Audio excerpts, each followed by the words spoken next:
Olá, amigos e irmãos, bem-vindos mais uma vez. Hoje nós vamos conversar sobre um assunto importante, por título: o perigo da autojustificação. Tá bom?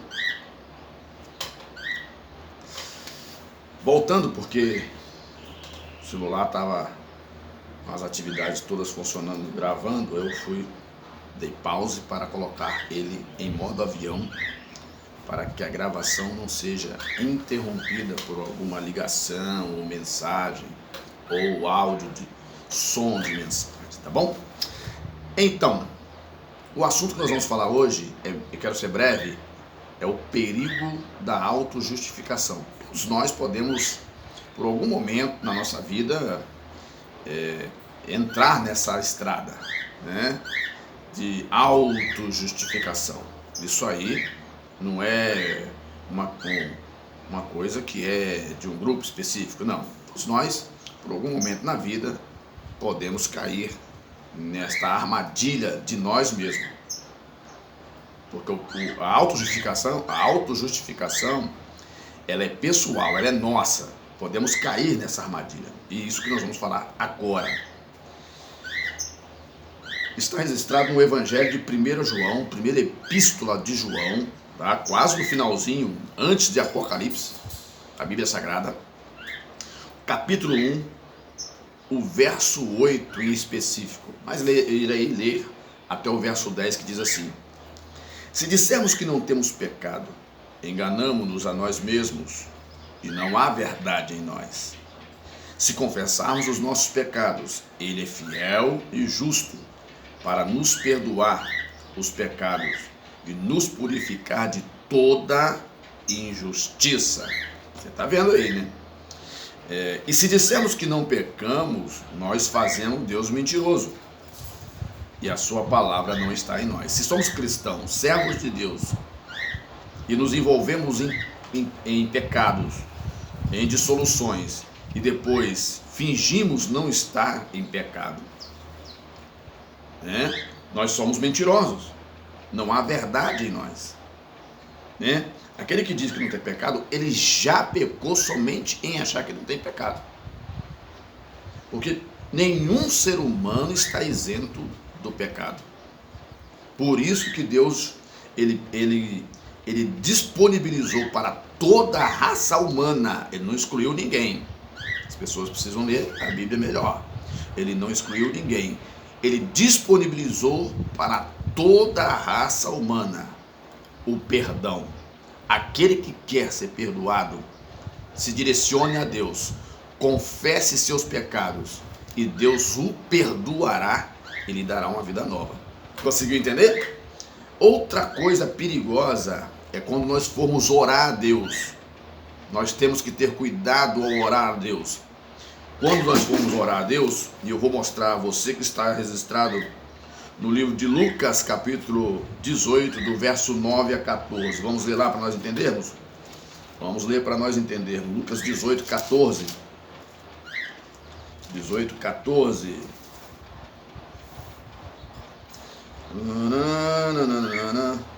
18, 9 a 14.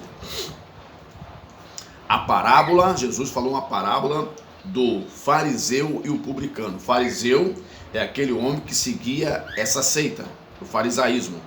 O publicano, aqui na Bíblia, na versão corrigida de João Ferreira de Almeida, é uma pessoa que trabalhava para o poder público, tipo um coletor de impostos, por exemplo. Não era muito aceito pela sociedade, né? Era considerado como corrupto, não é verdade? Mas olha só, está escrito aqui, Jesus dizendo essa parábola: e disse também esta parábola: uns que confiavam em si mesmos, crendo que eram justos, e desprezavam os outros. Vou repetir o versículo.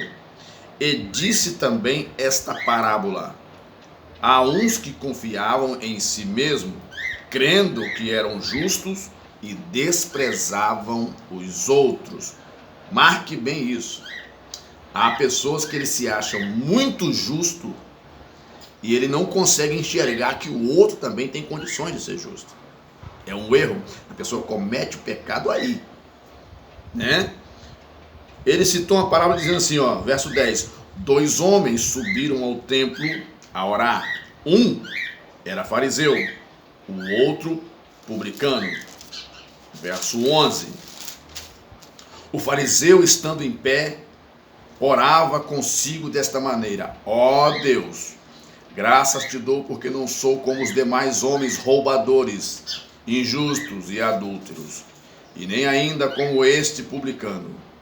Jejuo 2 vezes na semana, dou os dízimos de tudo quanto possuo.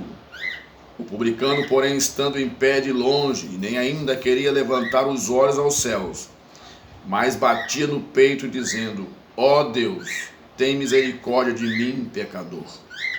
Digo-vos que este desceu justificado para a sua casa, e não aquele porque qualquer que a si mesmo se exalta será humilhado, e qualquer que a si mesmo se humilha será exaltado. Cristo aqui não está isentando a pessoa que cometeu falhas. Não. Esse não é o propósito da parábola de Jesus, isentar pessoas que cometeu falha. O propósito da parábola de Jesus é que quando nós formos orar a Deus, nós temos que nos apresentar a nós mesmos a Deus, e não levantar o nome ou as outras pessoas perante Deus para poder nos justificarmos em relação às outras pessoas, porque Deus já está vendo isso. Deus é onipotente e onisciente.